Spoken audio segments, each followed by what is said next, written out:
High বন্ধুরা, welcome to my channel. তো তোমাদের সামনে আবারও চলে এসেছি দারুণ একটি রেসিপি নিয়ে। তো আজকে তোমাদের সঙ্গে আমি শেয়ার করব করলা দিয়ে মাছের ঝোল কী করে রান্না করতে হয়। আর দেখো, করলাটা মানে অতটাও তিতে লাগবে না, যেরকম তিতা তো আমি সেইভাবেই রান্না করব। আর গরমের দিন টক ঝাল মিষ্টি তিতে খেতে কার না ভালো লাগে, একটু তিতে হলে খুবই ভালো লাগে। তো আমি কিছুটা মাছ নিয়ে এসেছিলাম।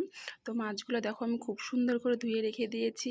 তো মাছগুলোতে আমি একটু হলুদ লবণ খুব সুন্দর করে একটু মিশিয়ে নেব। মিশিয়ে আমি কিছুটা টাইম রেখে দেবো, কারণ মাছের মধ্যে হলুদ লবণ কিছুটা টাইম মেখে রেখে দিলে খুব সুন্দর মিশে যায়। আর মাছের ভিতরটাও লবণ হলুদ খুব সুন্দরভাবে ঢুকে যায় ভিতরে। তো এইখানে দেখো আমি কিছুটা করলা আমি খুব সুন্দর করে দেখো কেটে নিয়েছি, একটু লম্বা লম্বা সাইজ করে। দেখো আমি খুব সুন্দর করলাগুলো কেটে নিয়েছি, একটু হলুদ লবণ দিয়ে এটা আমি মেখে রেখে দেবো। কারণ মেখে রেখে দিলে হয় কি, তিতা ভাবটা বেরিয়ে যায় আর জল জল যে ভাবটা থাকে সেটাও বেরিয়ে যায়, বেশিটা তিতা লাগে না। সেই কারণে তো কড়াইটা আমি বসিয়ে দিয়ে কিছুটা তেল দিয়ে এটা আমি মাছগুলো ভেজে নেব। তো মাছগুলো দিয়ে আমি খুব সুন্দর করে মাছগুলো ভেজে নেব। কারণ সত্যি কথা এটা, যে বাড়িতে রান্না করে না খেলে কেউ বুঝতেই পারবে না যে করলা দিয়ে মানে শিলং মাছ খেতে যে এত ভালো লাগে। অন্য কোনো মাছই ভালো লাগে, কিন্তু এই মাছটা একটু বেশিই ভালো লাগে। সেই কারণে তোমার দাদাভাইকে দিয়ে আমি পাঙাশ মাছটা নিয়ে এসেছি। আর করলাগুলোও কিন্তু এখন আমি ভেজে নেব, যেহেতু মাছটা ভাজা হয়ে গেছে।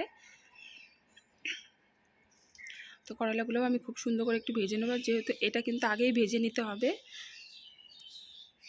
তো দেখো, এটা অনেকটা টাইম ধরে ভাজতে হবে আর খুব সুন্দর ভাজা হয়ে যাবে। লাল লাল হয়ে গেলে এটা আমি উঠিয়ে নেব। তো ভাজাটা দেখো খুব সুন্দরভাবে হয়ে গেছে। এটা আমি নাড়াচাড়া করে দিয়ে এটা এখন আমি উঠিয়ে নেব।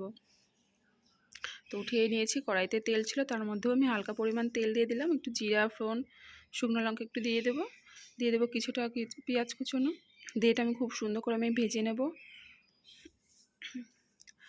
আর আমি তো পেঁয়াজগুলো লাল লাল করে আমার ভাজা হয়ে গেছে। আর আমি কিছুটা আলু কেটে রেখেছিলাম। তোমরা চাইলে আলুটা দিতেও পারো, নাও পারো, মানে যার খেতে ভালো লাগে সে দিবে, যার খেতে ভালো লাগে না সে দিবে না।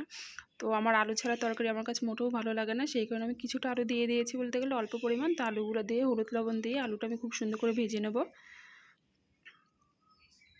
তো দেখো, আলুগুলো দিয়ে আমি হলুদ লবণ দিয়ে খুব সুন্দর করে এটা ধীরে ধীরে নাড়াচাড়া করে এটা ভেজে নেব। আর এটা ভাজার মধ্যে আলুগুলোও সিদ্ধ হয়ে যাবে।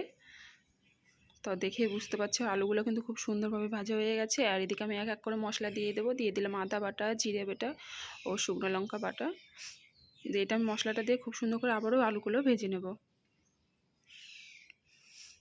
তো দেখো, ভাজাটা কিন্তু খুব সুন্দরভাবে হয়ে এসছে। আর তোমরা দেখতেই পাচ্ছ গা থেকে তেল ছুটছে। আর গা থেকে তেল ছুটছে মানেই কিন্তু খুব সুন্দরভাবে মশলাটা ভাজা হয়ে গেছে। তো আমি কিছুটা নাড়াচাড়া করে কিছুটা আমি জল দিয়ে দেবো। জলের পরিমাণ খুব অল্পই দিতে হবে, বেশি দেওয়া যাবে না। তো এখানে আমি হালকা পরিমাণ মতন জল দিয়ে দিলাম।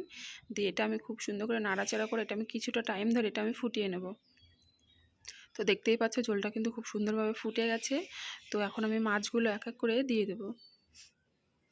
তো মাছগুলো দিয়ে এটা আমি হালকা করে একটু নাড়াচাড়া করে নেব। নাড়াচাড়া করে দেখো ঝোলটা কিন্তু আবারও খুব সুন্দরভাবে ফুটে গেছে। আর এটা নামানোর আগেই আমাকে করলাগুলো দিতে হবে। আর দেখতে পাচ্ছি করলা ভাজাগুলো খুব সুন্দর কিন্তু একটু পারফেক্টভাবে হয়ে গেছে। তো দিয়ে এটা আমি নাড়াচাড়া করে বেশি টাইম ফুটাবো না, হালকা মতে। তো দেখো, দেখেই বুঝতে পারছো হয়ে গেছে। তো এখন আমি কিছুটা গরম মশলা বাটা দিয়ে দেবো। তোমরা চাইলে গুঁড়ো গরম মশলাও দিতে পারো। তো এখানে আমি গুঁড়ো গরম মশলাই বেটে রেখেছিলাম, সেটাই আমি দিয়ে দিলাম। উফ, কি আর বলবো তোমাদেরকে, মানে দারুণ সেন্ট বেরিয়ে গেছে। মানে তোমরা যদি কাছে থাকতে তাহলে বুঝতে পারতে, মানে কি আর বলবো। সত্যি তো দেখো রান্নাটা হয়ে গেছে আর নামিয়ে নিয়েছি। দেখেও কিন্তু দারুণ লাগছে। আর অবশ্যই বাড়িতে তোমরা ট্রাই করবে। আর ভিডিওটা যদি ভালো লেগে থাকে লাইক কমেন্ট শেয়ার করো।